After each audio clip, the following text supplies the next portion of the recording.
एक गांव में हरिया नाम का एक आदमी अपनी पत्नी नीमा के साथ रहता था। हरिया का फलों का बहुत बड़ा बाग था। वो सुबह से अपने बाग में काम करता और शाम को घर लौट आता था। वो शहर जाकर अपने बाग के फल मंडी में बेचता और अच्छा खासा कमाता था।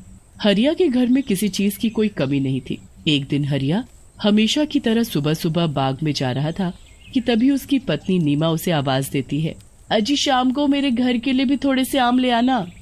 ठीक है, ले आऊंगा आम। हरिया बाग में पहुंचता है तो वहाँ अच्छी खासी धूप हो रही होती है। हरिया एक बड़े से आम के पेड़ के नीचे एक चारपाई बिछा लेता है और उस पर बैठ जाता है।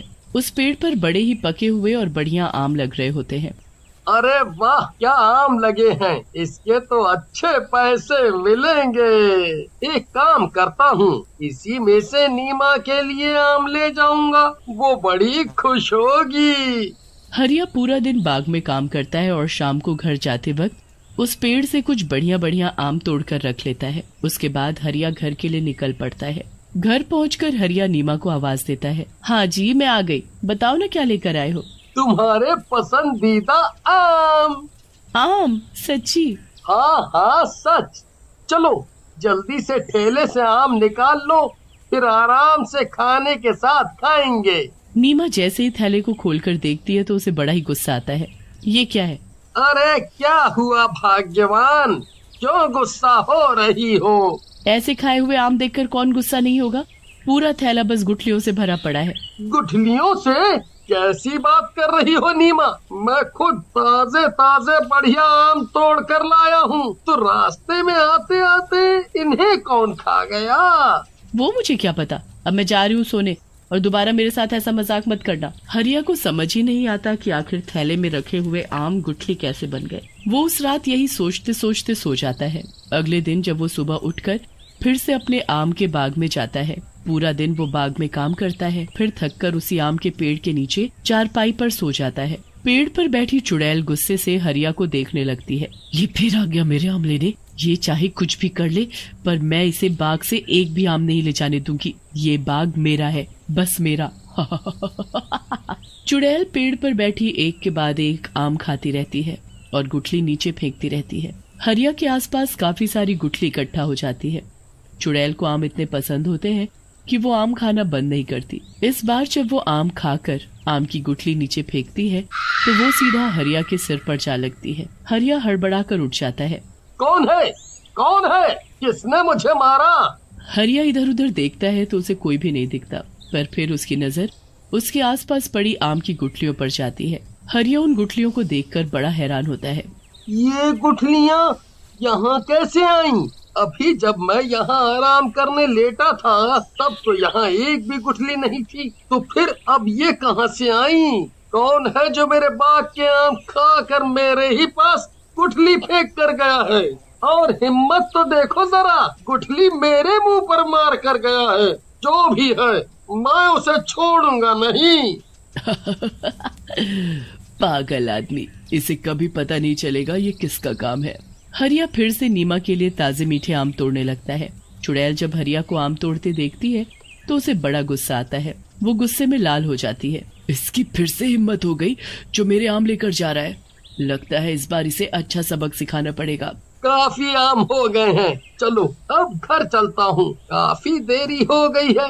हरिया जैसे ही घर जाने लगता है तभी चुड़ैल पेड़ से नीचे कूद पड़ती है और हरिया का पीछा करने लगती है।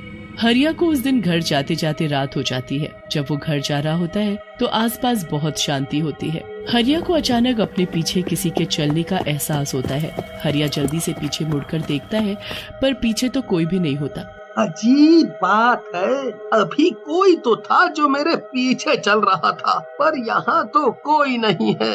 खैर मैं जल्दी घर पहुँचता हूँ। हरिया वापस घर की तरफ बढ़ने लगता है और फिर से उसे पीछे किसी के चलने का एहसास होता है। हरिया झट से पीछे देखता है तो वहाँ इस बार भी कोई नहीं होता। हरिया घबरा जाता है और जल्दी जल्दी चलने लगता है। जल्दी जल्दी चलने के चक्कर में हरिया के हाथ से उसका आम का ठेला गिर जाता है। हरिया उन आमों को जमीन से उठा ही रहा होता है कि अचानक उसके मुंह के आगे चुड़ैल आकर बैठ जाती है। क्या हुआ हरिया, सारे आम गिर गए? चुड़ैल, बचाओ बचाओ। हरिया को कुछ समझ नहीं आता। वो तो सब आम ऐसे छोड़कर भाग लेता है। भाग गया बेचारा। इन आमों पर बस मेरा हक है, बस मेरा, इनको कोई नहीं खा सकता। चुड़ैल वहीं जमीन पर बैठ जाती है और एक एक आम उठाकर खाने लगती है। भागते भागते एक बार हरिया पीछे मुड़कर देखता है तो वो चुड़ैल आमों को ऐसे खा रही होती है जैसे कोई भूखा जानवर मांस खाता है। चुड़ैल बड़े मजे से आम खाने में लगी होती है और हरिया भागते भागते अपने घर पहुंचता है। वो बहुत ही बुरी तरह हाँफ रहा होता है। उसे देख नीमा भी घबरा जाती है। अरे क्या हुआ आपको? आप इतनी बुरी तरह हाँफ क्यों रहे हो? नीमा, चुड़ैल, चुड़ैल मेरे पीछे, मेरे पीछे चुड़ैल। क्या बात कर रहे हो चुड़ैल? हाँ नीमा, मैं झूठ नहीं बोल रहा। मैंने उसे खुद अपनी इन आँखों से बिल्कुल करीब से देखा है। और पता है, भागते भागते जब मैंने उसे एक बार पीछे मुड़कर देखा तो वो ऐसे आम खा रही थी जैसे जन्मों से भूखी हो। आम चुड़ैल खा रही थी? मुझे तो अब शक हो रहा है कि कल जो आम आप लेकर आए थे वो कहीं इस चुड़ैल ने तो गायब नहीं कर दिए और उसमें गुठली भर दी। हाँ नीमा, तुम सही बोल रही हो, पर आखिर ये चुड़ैल हमारे पीछे क्यों पड़ गई है?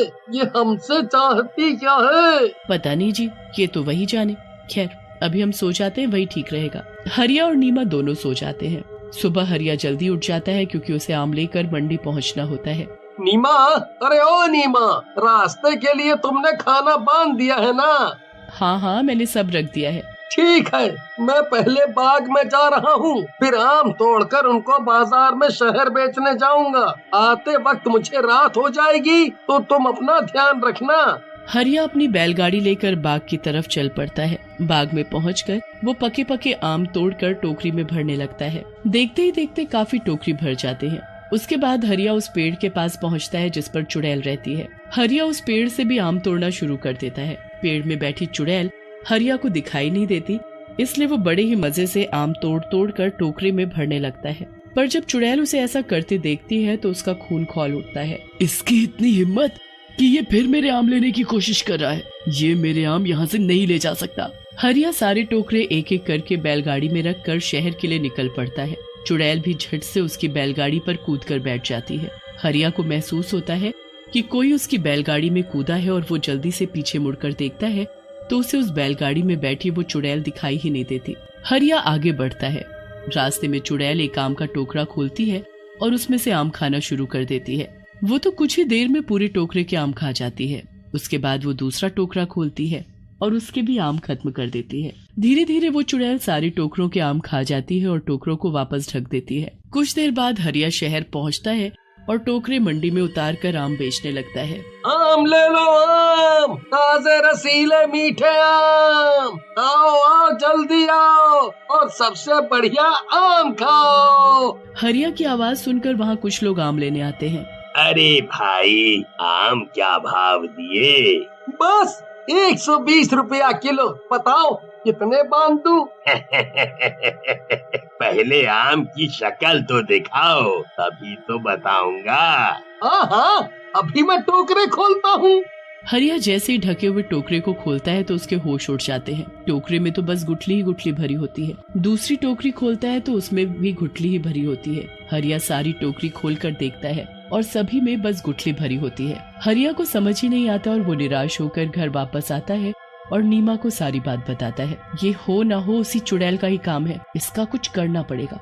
मैं आज ही तांत्रिक के पास जाती हूँ। नीमा फिर एक तांत्रिक के पास जाकर उसको अपने साथ बाग में लेकर आती है। तांत्रिक को एहसास हो जाता है कि चुड़ैल किस पेड़ पर बैठी है। तांत्रिक अपने थैले से एक धागा निकालकर उस पेड़ को बांध देता है। ए तांत्रिक, ये तो क्या कर रहा है? ऐसा मत कर वरना मैं भी इस पेड़ से बंध जाऊंगी। यही तो मुझे करना है। तूने बड़ा दुखी किया हुआ है। आखिर तू चाहती क्या है? मुझे आम बहुत पसंद है। एक दिन जब ये आदमी आम बेचने शहर जा रहा था तब मैंने इसकी बैलगाड़ी से आम खाया था और मैं इसके साथ ही यहाँ आ गई। अब इन सब आमों पर मेरा हक है। ऐसा बिल्कुल नहीं होगा, समझी? अब मैंने तुझे इस पेड़ से बांध दिया है। आज के बाद उस पेड़ से कहीं नहीं जा पाएगी। तुझे जितने आम खाने हैं तू खा सकती है, पर बस इसी पेड़ के। चुड़ैल गुस्से में चिल्लाती रह जाती है। पर कुछ नहीं कर पाती। वो हमेशा के लिए उसी पेड़ पर बंध जाती है और उसी के आम का स्वाद ले पाती है।